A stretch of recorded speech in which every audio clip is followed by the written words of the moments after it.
Donald J. Trump é anticatólico e os Estados Unidos têm uma história marcadamente anticatólica.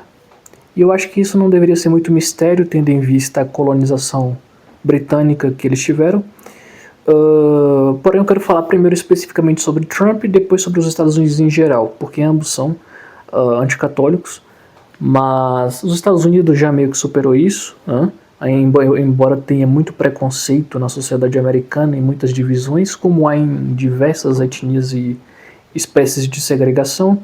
Mas especificamente sobre Trump, ele foi batizado por um homem chamado Vincent Peale, e este homem foi um dos principais responsáveis por uma das maiores campanhas de difamação na história contra John F. Kennedy, o primeiro presidente católico dos Estados Unidos. Você veja que os Estados Unidos teve durante uns 250 anos 47 presidentes da República e apenas 2 foram católicos. O John F. Kennedy, em 1960, e o Joe Biden, em 2020. Não, 2020. O Vincent Peale, em 1960, na campanha presidencial, fez uma reunião com mais de 150 líderes protestantes, e ele era maçom também, maçom e protestante, para fazer panfletos e propagandas dizendo que o Kennedy iria entregar os interesses americanos para o Papa e etc. E este homem, Vincent Peale, foi o homem que batizou Trump.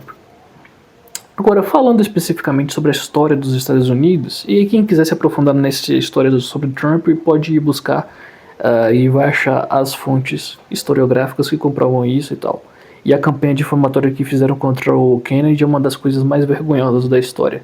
Enfim, não é um país tão plural etnicamente quanto se pensa, né? Tão democrático.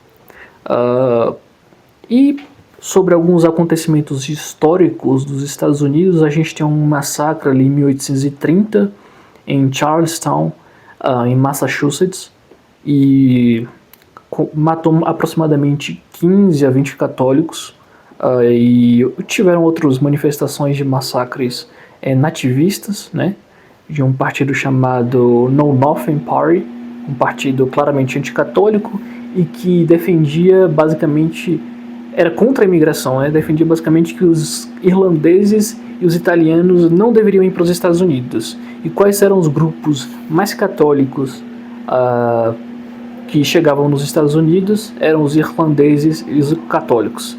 É importante diferenciar uma coisa.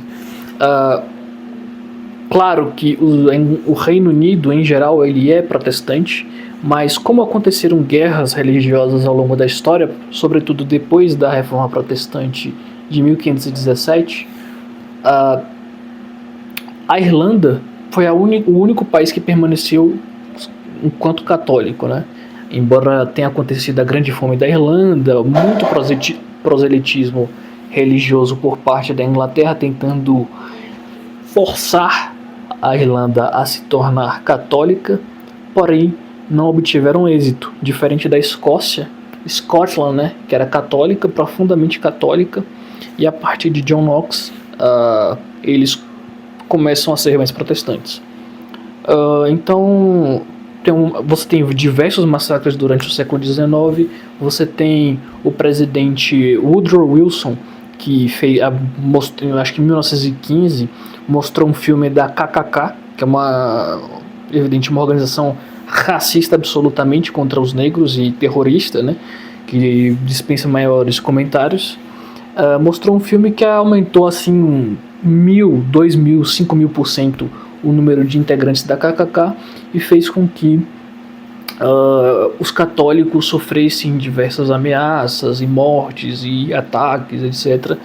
Então os Estados Unidos têm uma história, por ser fundado até por um país que veio de guerras protestantes contra católicos, uma história também marcadamente anticatólica, e a declaração de Trump não deveria ser muita surpresa, porque aconteceram diversas coisas nesse tempo, né, nesse período de tempo. Então, algumas dessas coisas foram massacres, esses que eu citei no século XIX, o de 1830, o massacre de 1850, que foi em Lewitown, matou umas 30 pessoas, e a Grande Fome da Irlanda, que não foi nos Estados Unidos propriamente, mas afetou o grupo étnico, acho que majoritário, dos Estados Unidos.